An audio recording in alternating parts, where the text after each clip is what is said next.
देखिए, बिहार में अब तक चंद बड़ी पार्टियां हैं जिसमें कांग्रेस है, आरजेडी है, जेडीयू है। यही लोग या बीजेपी हो, यही लोग सत्ता में आते जाते रहे हैं। लेकिन आज पिछले 30 वर्षों से आज तक किसी भी पार्टी में ये ताकत नहीं रही, ये अकेला दम नहीं रहा कि वो अपने दम पर सत्ता हासिल कर सके।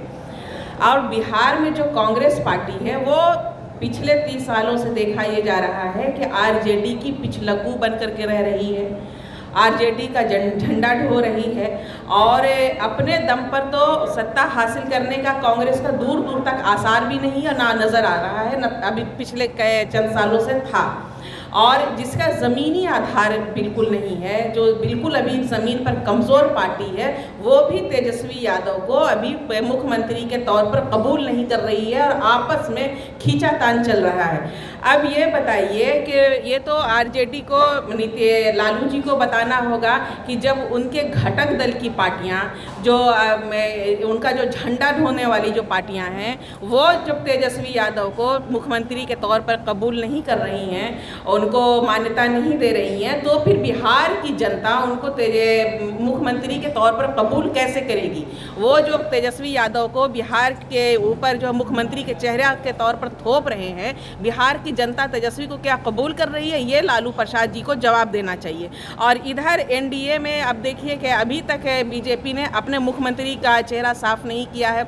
नीतीश कुमार जी के बारे में ये तो आप सब मीडिया के साथी जानते ही हैं कि वो अभी बीमार चल रहे हैं, उसके बावजूद एनडीए ने मुख्यमंत्री के तौर पर नीतीश कुमार को हमारे सर पर थोप रखा है। अब बीजेपी ये बताए कि क्या अगला मुख्यमंत्री नीतीश कुमार जी होंगे या ये तो जेडीयू को जवाब देना होगा या बीजेपी जवाब दे। और क्या अगर नीतीश कुमार जी अगर नहीं हैं, उनको ये मान लिया गया है कि उनकी सेहत खराब है, वो तंदुरुस्त नहीं है, तो क्या उनकी जगह पर कोई सेहतमंद मुख्यमंत्री को लाएगा?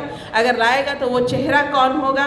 तो अभी ये पूरी सिचुएशन जो बिहार की अभी नज़र आ रही है, चाहे एनडीए हो चाहे महागठबंधन हो, इन दोनों में जो है मुख्यमंत्री के तौर पर कोई चेहरा नहीं है, इनका अभी कोई ज़मीनी आधार नज़र नहीं आ रहा है और आपस में जो तानाशाही है सिर्फ कुर्सी हासिल करने की, इसी चक्कर में ये लगे हुए हैं। ना इनके अंदर सीट बंटवारा अभी तक सही से हुआ है।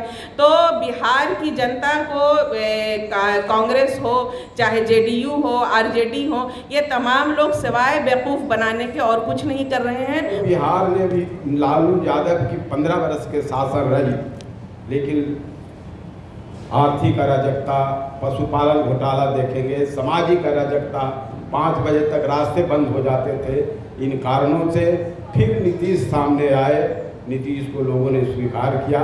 लेकिन अभी देखेंगे कि बिहार में अभी मुख्यमंत्री का संकट का दौर चल रहा है। एनडीए के लोग नीतीश कुमार को मानने के लिए तैयार नहीं है और महागठबंधन के लोग तेजस्वी को मानने के लिए मुख्यमंत्री तैयार नहीं है। तो ये रस्साकसी बिहार में मुख्यमंत्रियों की चल रही है और ये निर्णय लेने में ये लोग अक्षम हो रहे हैं कि एक और सभी दल जातीय जनगणना, जाति के हिसाब से हिस्सेदारी, दलितों को आगे बढ़ाने की बात करते हैं, अल्पसंख्यकों को साथ लेकर चलने की बात करते हैं, लेकिन जब मुख्यमंत्री बनने की बात आती है तो सभी राजनीतिक दलों के पास कोई ठोस चेहरा नहीं। जो स्थापित चेहरे या पूर्व के चेहरे रहे हैं उनकी अपने दल में, अपने महागठबंधन में भी स्वीकार्यता नहीं है। महागठबंधन कहती है कि हम पिछड़ों, अल्पसंख्यकों की पार्टी हैं, उनको साथ लेकर के चलेंगे।